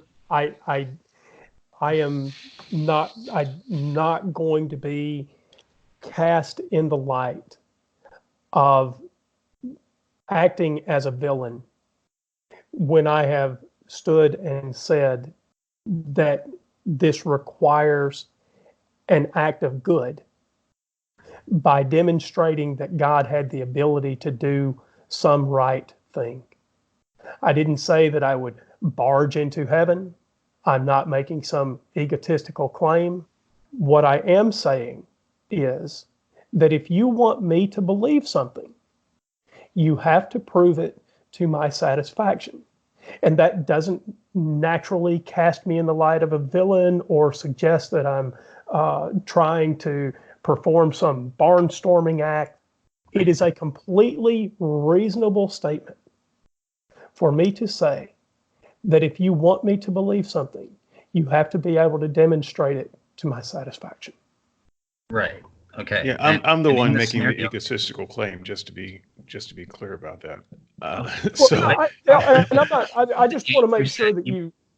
Yeah, I want you to understand me, right? I just want us to understand each other, because I'm not. Here's why your answer doesn't make sense to me, because the issue of proof is not an issue. You said we're standing in line. You've got God's right there. You've got proof he exists, but that's not proof that he has the right to judge or that he can judge rightly. Okay. Standing in a line doesn't mean that I have to accept the outcome, right? Or that the outcome is good. Yeah. Okay, sorry. Go ahead. Okay, so that's what I'm trying to get at, is God not letting people that don't want to accept this cure into heaven is a good thing. He's creating a quarantine zone, and it's like me saying, standing in line, and you're there, and David's there, and you're like, no, I don't want to go into heaven. I want to go to quote unquote New York, and have margaritas in New York, as David's called it, because that's how he sees hell or whatever. Best episode of SNS ever. A lot of people, they stick it to me over that. But imagine, I'm dragging you guys into heaven. How unloving, how unempathetic wait. is that? Wait a minute. Wait, hold on. Okay. There's a lot of assumptions that just went on there. So back in World War II, when the Jews were going into the gas chambers, there were often lines that were split left and right, and some people went into the gas chamber and some didn't. Just because I'm standing in a line that has the sign heaven at the turnstile doesn't mean that it's a heaven that I want to go into. And I don't particularly care what your version of heaven is. Okay. If heaven ain't a lot like Dixie, I don't want to go. Okay, sorry. That's a country music song for the one person in the audience that actually knew what that was. You have just made an assumption that nobody else is comfortable with on this side of the conversation. Okay. So you're saying you're going to drag me into heaven. I don't know if you're going to drag me into heaven or not, and neither do you. That's one of the things that remains to be demonstrated. That is a central claim of Christianity that has not been demonstrated. And even if you and I find ourselves in a line at some point in the future with a sign hanging over the turnstile that claims to be heaven, I don't know if it's a place I want to be or not. Right. That's the point I'm making. So it would be immoral for me if you say I don't want to go in heaven. unless it's like Dixie. And God's like, well, guess what? It's not like Dixie. Like, fine, I'm out of here. That's a good thing. God, Well, wait a minute. okay, Wait. Why is God want- forcing his version of heaven on me a good thing? because his version of heaven is actually moral perfection. You I don't know if should it is or not. That's want- another central claim of Christianity that hasn't been demonstrated. Right, but look, if you're going to say it's immoral for God to send people to hell, and it would be immoral for me, the implication is I'm immoral because I'm willing to walk through and go to Dixie heaven without you. Like, that's at least what David's claim Okay, was. yeah, now I'm not making David's argument. I'll Okay. let you guys hash that out. Fine. That's a fair critique. Okay, so I get that. That's a fair critique. I happen to think that David's got a good argument. But my problem is, and always has, I've said this for years now, that all of the things that you say about Christianity, and I'm not criticizing your scholarship. I think you're a good guy, and I think you're well studied, and I'm not taking any of that away from you. Nothing you say to me demonstrates the central claim, because God's heaven is moral perfection. That's a claim. Yeah. It's got to be demonstrated. God's got to open the books of life and show me his secret recipe. And at least, okay, so you get it. So I do, and I'll say that I'll back you guys up. I mean, a Muslim can say the same thing. I should be wanting to go to paradise, and if it's on the assumption that it hasn't been demonstrated to be true, yeah, it's an imaginary claim, and that's how I'm coming across to you guys. I think I've done my research, and I think I could demonstrate it. You guys have heard some of that, and I guess you find it wanting or whatever. There's nothing I can do about that, but yeah, the evidence persuades me that it's true. So yeah, you only have the obligation to be a real seeker, as I've said a million times. After that, it's up to God to provide what Andrew's asking for, the evidence that convinces him it's true, through the use of the Holy Spirit or evidences and that sort of thing. So yeah, I agree with your point. If I'm just making claims without any demonstration, which you guys buy, then yeah, of course you can dismiss it. But then in turn, I would just ask you, don't make claims about my morality based on, when I'm making assumptions, when I'm operating based on my beliefs, and you're asking, Dale, what would you do if we're in line, and you can't make any claims in turn, kind of thing, right? But part of this, Dale, I think we're only looking at a piece of the argument. I know that we're far afield, so whoever's editing this can just edit all this out. It's not me, so I don't really care. So, but yeah, you're looking at a part of I think the way this came up is we're talking about the no tears in heaven aspect. And my thing is, if I find myself in heaven and my friend Dale isn't there, I'm going to be sad about that. I'm going to want to know where Dale is. I don't care what God said you did. That's not gonna be a no tears in heaven situation for me. I'm not gonna say, oh well, I guess that bum deserved it. Hand me another margarita. I'm going to not enjoy a heaven where I think that you could have been, especially knowing how badly you want it to go. And so the other part of this equation is not just skeptics who are saying, I don't want to go to heaven. It's the Bible's own story. I want to say Matthew 7, where the people are casting out demons and doing everything they can toward the benefit of the kingdom, and they are convinced they're going to heaven all the way up to the door, and they're marching in, their head held high, they finish the race, and God says, oh no, you don't. Depart from me. I never knew you, you worker of iniquity. Those people end up in hell. And I'll take a slightly better earth with the friends that I have over a heaven that's moral perfection without them. Yeah, I mean, that's just... So I'm on record. That is wrong in my estimation of what a good heaven is. Final point, getting kind of back on topic, this crucifixion thing, and you talk about heaven being this place where there's moral perfection. I already disagree with the claim that heaven can be moral perfection when it's paid for by human sacrifice. It's a freaking human sacrifice. I'm not going to the place where the price was got to have a human sacrifice. You can't sell that as moral perfection to me. Right. Well, I think I have, but I know that it's just not going to go anywhere with you guys because first of all, you don't believe it's true, and I'm just making a claim that it's necessary because this is a consequence of sin. Death, both physical and spiritual, is a necessary consequence. It's a condition or symptom of that sin disease that we freely chose to have. So if we're back in the line, you have a choice to either take the cure or not take the cure. If you don't take the cure, that's great. If you don't want to take it because the cure will entail you going to heaven where you don't want to be, because it's not like Dixie or it's not like New York City. David's like, I want to go to New York and have all those margaritas. That's great. I'll be in heaven saying, okay, he's where he wants to be, kind of thing, and I respect his decision. I'm not going to. No, wait a minute. I'm sorry. Please forgive me again.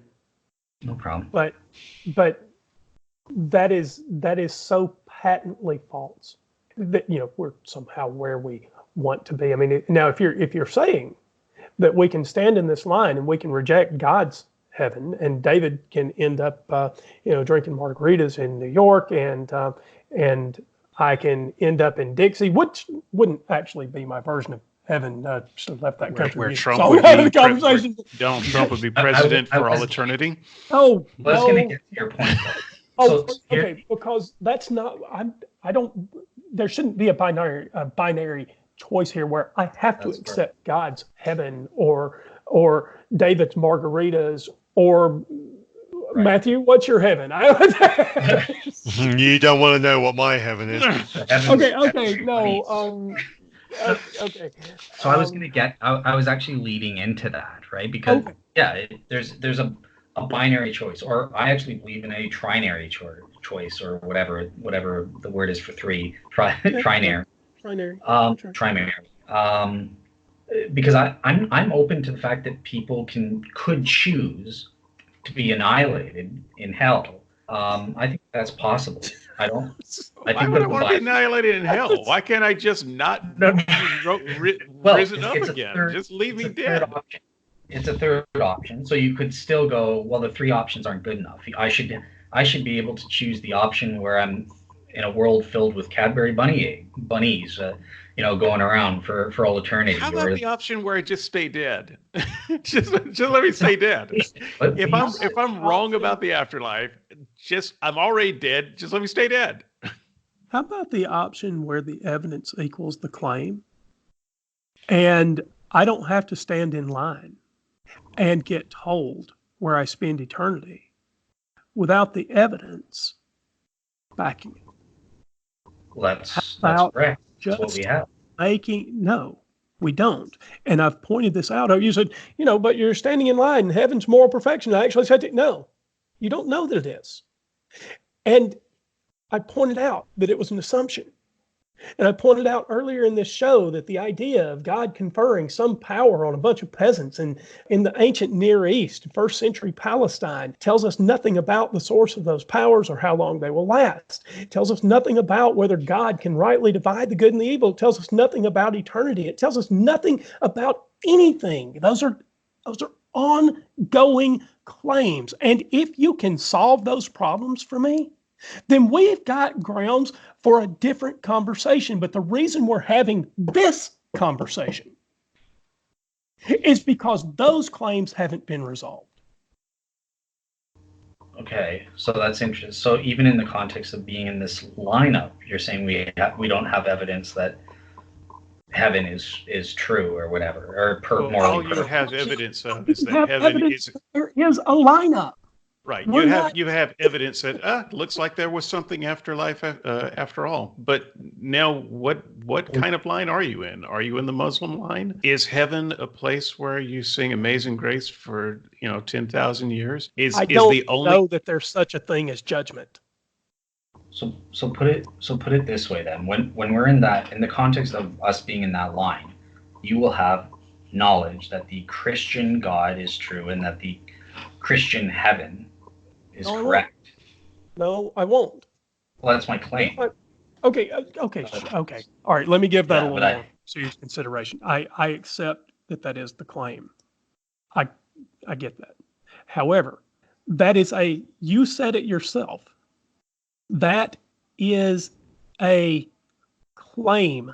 The reason we are having this conversation, I will say it again, and the reason we're not having a different conversation is because that is a claim. The reason it is a claim is because it hasn't been demonstrated. If you can demonstrate it, we will have the other conversation. Okay, so I approach it differently. So number one, we've already asked the question about evidences in another round table, which we're not going to be able to deal with properly in this format, even if we started talking about it the whole time on here in a 2-hour conversation. So yes, I acknowledge that the evidential question is a key question, right? But I actually like to start the other round and approach.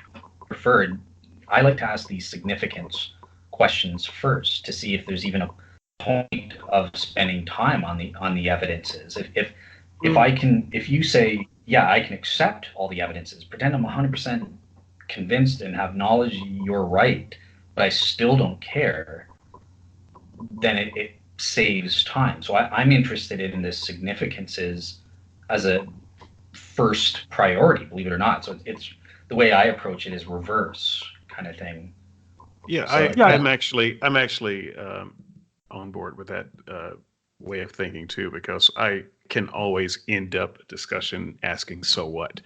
So if there's no significance to it, then it doesn't really matter what evidences you bring to the table. Well, so I actually am not interested in trying to ask a lot of significant questions for which there may be no confluence of events that could lead us to them. And so I think I am only interested in attempting to follow a sequence of events that can lead us to real outcomes. If you start with some claimed outcome, but there is no sequence of events that can get us there, then I'm just wasting my time. And frankly, I don't have enough time. So speaking of time, do we have one more question? Okay. Oh my goodness. You know what? I actually like that though, because we both are trying to be efficient. So it's an interesting thing, our difference of approaches. It's bottom down or top up, right? Top down or bottom up. And I don't know which one's which in this case, but they are both ways of getting at the heart of problems. And I'm not criticizing you for your approach at all. Yeah, and as Christians, just for the Christian, be flexible. Okay, so I'll approach my conversations with David differently than maybe I would deal with Andrew, because he doesn't like to play the what if game. Okay, so just with a skeptic like Andrew, get straight into that evidence. Let's start discussing that evidence rather than going reverse way around. Be flexible. We can be flexible and approach it different ways to suit the individual we're having a conversation with. So yeah, I think that was a good point. I'm an impatient reader too. So okay. So Matthew, poor old Matthew, I'm going to bring you back into this. I've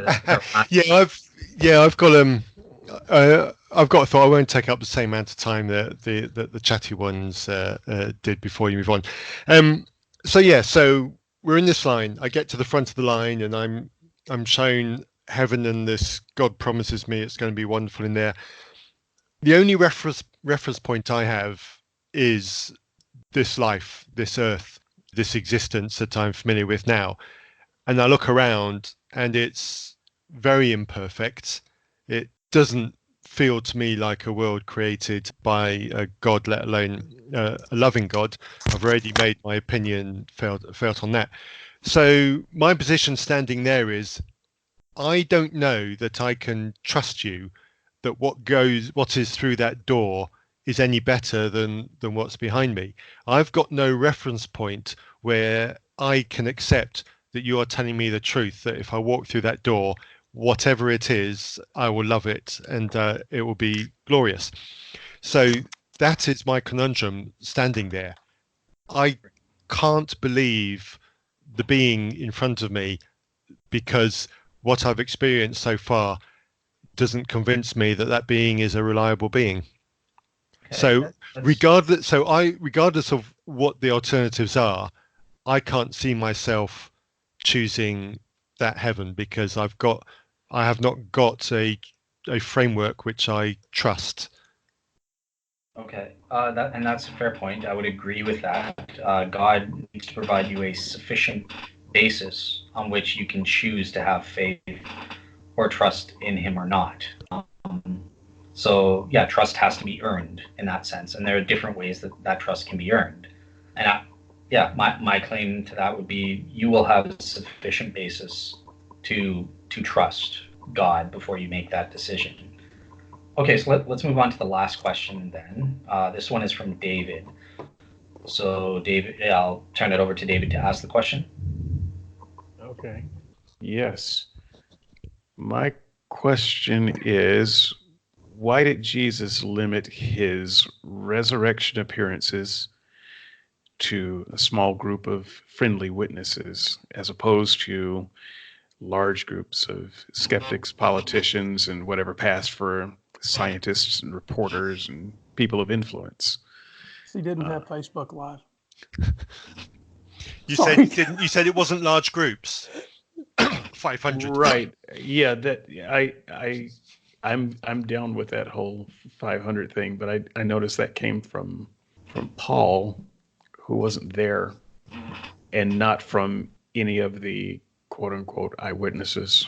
So it's easy to say, oh yeah, he appeared before 500 people. But the people telling the story never dictate such an event, and I don't see any reason to give it a whole lot of credence, quite frankly. We also don't have any real understanding of whether Paul was, in that instance, talking about a visionary experience or an actual experience, because Paul had a visionary experience with Jesus, and he seemed to assume that everyone's experience was like that. Quick clarification question, because I actually, going back to the significance things, I mean, who cares? Even if I could prove the 500 was actually true, and you're like, yeah, would that solve this question for you? No, because it would still have been 500 very obscure people that nobody knew. So sometimes Christians make the argument, well, Paul said that someone were still alive. Well, that's pretty rhetorical, because we never get an example of anyone saying, yeah, who were they?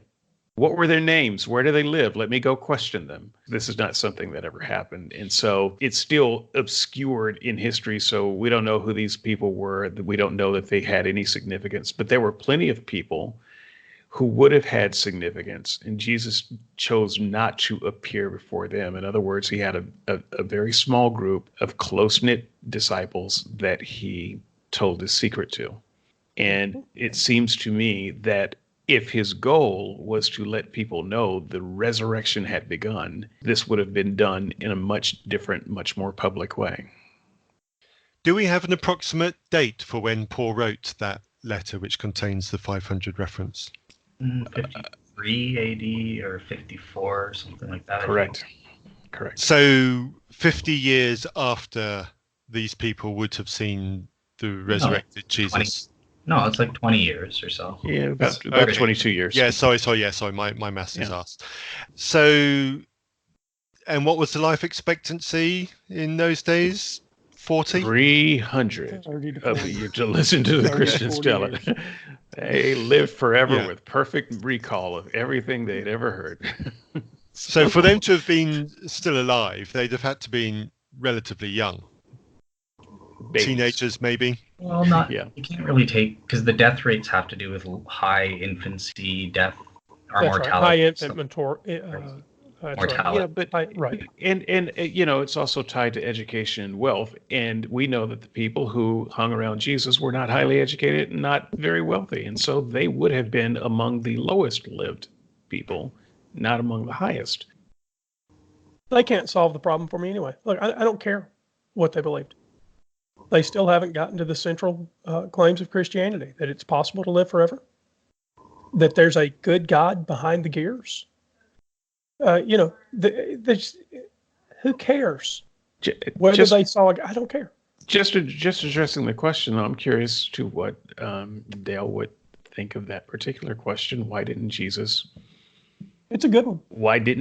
make his resurrection a thing that would have been much more obvious and more believable to a bigger number of people, especially skeptics of that day? I mean, this could be a non-question today had he appeared before the Sanhedrin court. If he had gone back to Rome and appeared before Pilate and they tried to arrest him, but they just couldn't because he was God, and people would have written it down and they would have talked about it, and that would have been the end of it. If Jesus had gone to the historians of the day and said, look, write this down, I'm back, baby, we wouldn't be having this discussion today.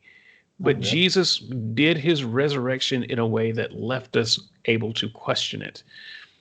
Why, Dale? Faith, dude, faith. Well, no, I do have an answer, but I'm trying to avoid using it for David's purposes because he doesn't like it. But it's okay. Yeah. Don't worry about what I like. You don't. Sorry. Okay. Well, yeah. None of the rest of us do, Dale. Yeah. Well, no. For all I know, you guys should be sick of it too. I mean, it gets brought up all the time. But the Molinistic defeater. Here we go. Well, I'll try not to use it. Look, that's what answers it. I mean, even if Jesus did what David's saying, that still wouldn't be good enough for you guys. Why didn't he go to India? Why didn't he go to the Native Americans? Yes, I would have asked all that because he could have. So quite frankly, he could have done all of yes, that. So you're not saying something that's out of bounds here. If there is room for someone to say, well, why didn't he do this? Then that's a good question. Why didn't he do that if his goal is for everybody to know? His goal isn't for everybody to know. It's for everybody to be saved. And, just by revealing yourself that, he exists, by doing an instantaneous Skype message to everybody 2,000 years ago wouldn't have necessarily have achieved that goal in terms of saving as many souls as possible. I don't know how else to say it apart from getting into it. This is my answer to things like the hiddenness of God argument, which this is just a nuanced version or particular version of it. But I have said what is good enough for me.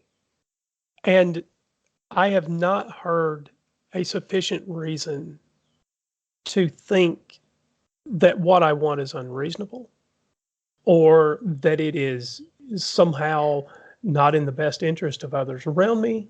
So, yes, it is true that what you've offered is not good enough for me, but I have been able to clearly describe. Well, I'm not one of those people who says, I don't know what's good enough for me, but God, I'm not one of those people. I'm able to clearly articulate what is good enough for me.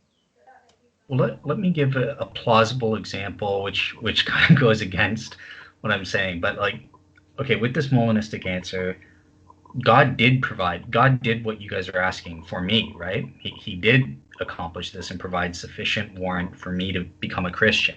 Now, what's the result of that? So I've received criticism from Sarah and from some skeptics who might say, look, your efforts as a Christian apologist seem to be having the opposite effect. You're driving people further away from God with all this stuff. So I could argue, well, maybe God could convince you to convert, but then what's the consequences? Maybe more souls get damned as a result because Andrew the preacher sucks like heck or something like that. Yeah, he did.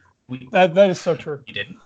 Yeah, and I have to admit, look, if we're just basing it, so I do suck at communication. So now, hopefully, my Molinistic answer, obviously, God did convert me, and there will be a greater good that comes about that fits into his plan in terms of saving as many souls as possible. Maybe I get better. Maybe 5 years from now, I become the best communicator there ever was, and thousands of people saved because of me or something like that. But yeah, it provides the plausibility that in terms of why not you, Andrew? Maybe you would convert and you would be so sucky as a preacher, thousands or millions of people would deconvert, and then that would cause you to get depressed, and then you would deconvert. So you could make up any number of these scenarios when we're talking about people's free will, making a But it's free all decision. made up. Everything all you've given is an answer to a made up problem. Yes. It's all made up. Every bit of it. This whole conversation about what if we were in a line together and it was a Muslim line versus a Christian line or a Buddhist line, or what if the sign over the turnstile said heaven and it really wasn't? Or, Yeah, it's a thought experiment, right? well, that's right. And that's why the 500 doesn't convince David. And this is all just one giant thought experiment until any of it can be proven. And why do I want to waste my life on this particular thought experiment when we can do things together to make each other's lives better here now and not speculate on this eternal thought experiment? This should be a criticism for David, not for me. This is his thought experiment, right? He's okay, asking, David, consider yourself criticized. I don't even think that we're addressing the question that I asked, but that's okay. Well, it's Yeah. Well, in a So- way, why would God Yeah. go to a small group of friendly witnesses for the most part, and who are not scholarly? Yeah, it's I the mean, same reason why he doesn't. Pilate didn't want to kill Jesus. At least the Pilate of the Bible didn't want to kill Jesus at all. How much would history have changed had Jesus showed up at Pilate's door and said, "Hey, good news." You remember that little crucifixion the other day? Don't worry about it. By the way, have some of your scribes write some stuff down for me.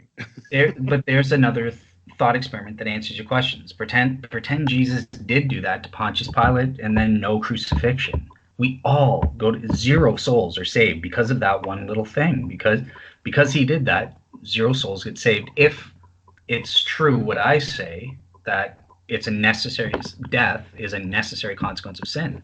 If that sin is never paid for, the consequences of that are not paid for, then yeah, we will. No one, 0% of people will ever be heaven fit.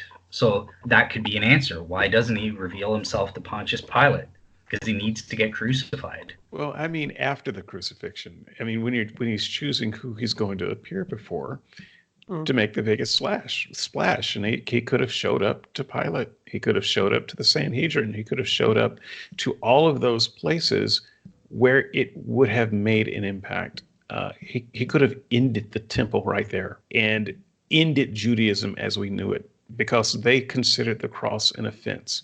And if he had showed up before the Jews who thought that and said, "You know what you were saying about the cross the other day? Here's a piece of it here. Let me tell you about this." And so once again, if what you're saying is, well, God has good reason to stay hidden, I have good reason to not care then. And I guess as a closing thought, if we get a chance to close, I would say this takes me back to an earlier place where I was saying separation of church and state. If you just look at the conversation that we've had over Easter, and you look at your particular speeches that you've had over Easter, some of them very eloquent, you can clearly see why we don't want the government saying anything like that. And yet when they recognize Easter as a holiday, they're kind of saying that. This becomes a religious statement almost of the government. And I do not want my government saying the kinds of things and making the kinds of implications about me that you have made over the last few hours. This should not be a part of our civil dialogue. This should be a part of private worship, private observances, something between family and friends. There should be a clear line of demarcation between any of this nonsense and official government policy. So I'm done, and thanks everybody for listening, and I'll let everyone else have their closing say. I'll just agree with David and say we have this idea that Jesus appeared to a few people. David asked a good question. I will tie it in with the thing I always say. If you want me to believe one of the central claims of Christianity, which is God has worked this universe out for its maximum possible good, and in God's, the idea is that God's thoughts here are maximum number of souls in heaven. Well, You can just reveal the other timelines to me and demonstrate that that's the case. Then we can have a very different conversation. I still might not choose heaven because God might be completely right to send somebody to hell, and it might be someone I care about deeply and still not want to go to heaven, even if God was right. So it doesn't even impinge on free will to reveal the other timelines and just show me that this was the best plan. So David, I'll give you credit for that question exactly as well. Why reveal to only a few people? And to be consistent, you would agree with me then that it works in reverse, because if you can't demonstrate the time streams where more souls are saved for God showing himself to these guys, then the skeptic doesn't have a right to make wait. No, that's a sort of a false way to paint my view, because I can't demonstrate that there's a God. So we've got to, what I'm saying is we've got to get rid of all of the fog of war. You've recast what I said as if there can be an affirmative claim that there is a God. I am saying there is no room for that affirmative claim. Now, if you can prove that there is a God, then we can have that conversation about time streams. But what I'm saying all the way down is, in order to make any of these affirmative claims, you've got to get to the heart of the claims. So even if you could show me multiple time streams, you still didn't get to the heart of God did it, right? So we've got to get all the way down on the back of each claim. I just see this as like missing the point. David's the one making an affirmative claim here, or at least implying one with his question. What's that? Tell me. He's affirming that, look, okay, according to the Bible teaches this. Jesus and God chose to limit their resurrection appearances to small groups of friendlies, as opposed to skeptics, politicians, blah, blah, blah. And then he's saying this affirms that it's not true. God wouldn't do it that way. And I'm just saying, no, well, okay, fine. If you're going to affirm that, then show me all the time streams and how many souls get saved. If I'm going to make an affirmation on my end, as opposed to a defense, that no, actually, the way God was correct in only showing up to his friends and not politicians, then you have the right to go, okay, well, show me all the time streams and demonstrate that's correct. So I agree with what you're saying, but no affirmations on either side are possible. Well, there we do. I'm sorry, David. Go ahead. This is your question. Well, yeah. So it's rushing toward 4:00. I've got to run, so I'm going to let you guys debate that to your heart's content. I don't want to debate. I just want to hear, is that fair enough? And I will hear it on the stream when it comes out, but I've actually got to run, so I'm up against a wall. So I just wanted to mention that I enjoyed it as always, and when I sign off, it's not going to affect the feed, so you guys can continue. Right. Have a good one, sir. Lovely chatting as always. Same to you. Stay safe, Dave. And stay away from those chocolate sausages. Sausages, not sausages. So Dale, what I understood was, and the way I generally understand David there is he's saying that this is a place where we should normally expect better evidence, and the lack of good evidence here is evidence in itself to draw a more likely than not conclusion that there's no God in the gears. Do you understand him differently than I do? We probably may do. I don't know. Yeah, well, it's an affirmation. I think that it's an affirmation. It's a claim that David's making. He's claiming we should expect better evidence or different evidence than what we have. And in order to do that, in light of my Molinistic defeater, suggested as, well, maybe not. Maybe more souls are saved as a result. So he's given us exactly the correct evidence. If David's going to maintain an affirmation that no, he should have showed up to politicians and the Sanhedrin and all of them, yeah, show me the time streams then, demonstrate that affirmation. And yeah, that's okay. No, that's fair. And I see your point there. I didn't quite understand the question that way, but I don't know that I understood it better. I see why you think there was a necessary implied affirmative claim. If I had asked the question, I would say that there's not an implied affirmative claim. Okay. I would just have said what I said, that there seems to be not enough evidence here to say that this outcome that you're claiming is leading to the most souls in heaven. But like I said, I'm not sure that I've got a better line on the question. And But that warms the cockles of my heart. Like that's the point that I've always been trying to get across, because I always read whenever this topic is brought up, that's the way I'm responding. That's the way I hear it, as an affirmation of the skeptic. So that's why I give the response that I do. So yeah, I'm just glad to hear. Look, under the way you're interpreting it, yeah, you're correct. If he's going to make an affirmation, then yeah, he's got to demonstrate it, kind of thing. And otherwise, you can't make an affirmation either way. So yeah, I'm really happy with that. Matt, I'll let you have the last word. Yeah, my thought on this one is that yes, the second half, yes, this does play into the hiddenness problem. And the way I see the question isn't necessarily stating that would have resulted in more people. It's the question is, there is a way that would have resulted in more people, and it would have more likely looked like this. So it's not a definite affirmative, but it's this is what an affirmative would look like. But anyway, that aside, my problem with the whole of this is a God that revealed the resurrected Jesus to only a few people, meaning that only a proportion of the population believes, is a God that doesn't love everybody else. Because if he truly loved those, isn't it reasonable that he would have done enough for them to believe as well? If God truly loves me and wants me to worship him and wants me to be in heaven, then why is he not doing enough to convince me? He hasn't done enough, so I've deconverted. If he truly loves me, why can't he do enough to convert me? And that's the same question for everybody who's not a believer around the planet. Why hasn't he done enough that they too can believe and have the love and the salvation, whatever it is that he wants to offer them?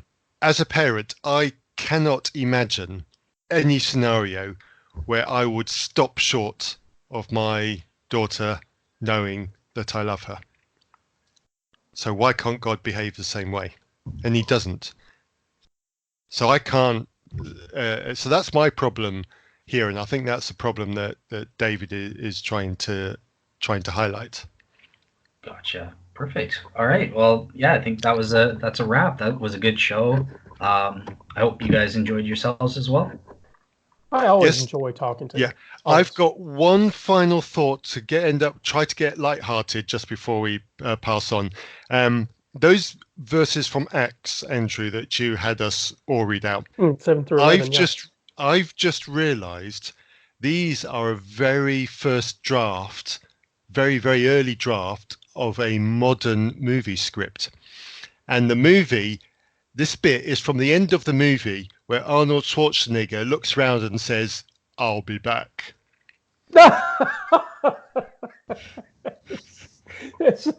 Brilliant. I guess the Bible must have copied Arnold Schwarzenegger then, right? There's parallel there. That's proved it. Sorry, I've been biting my tongue for the last hour going, I need to say this. It's awesome. I'll be back. You saved it for the perfect time. That'll be all that's quoted and remembered from all of this.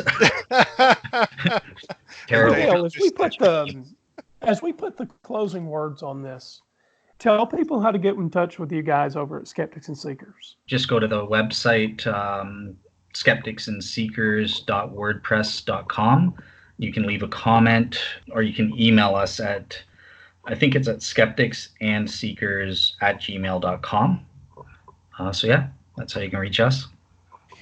And this will also drop in the Ask an Atheist Anything feed. You can reach us at reasonpress@gmail.com, or you can reach us at reasonpress.net. Dale, you're awesome as always, man. Oh, thank you. Thank too you as for well. doing this again, Dale. Yeah, it's been great. Yeah, awesome. All right, well, have a great day, everyone, and Enjoy your weeks. Your Easter. Cheers, guys. Have a good Easter. Bye-bye.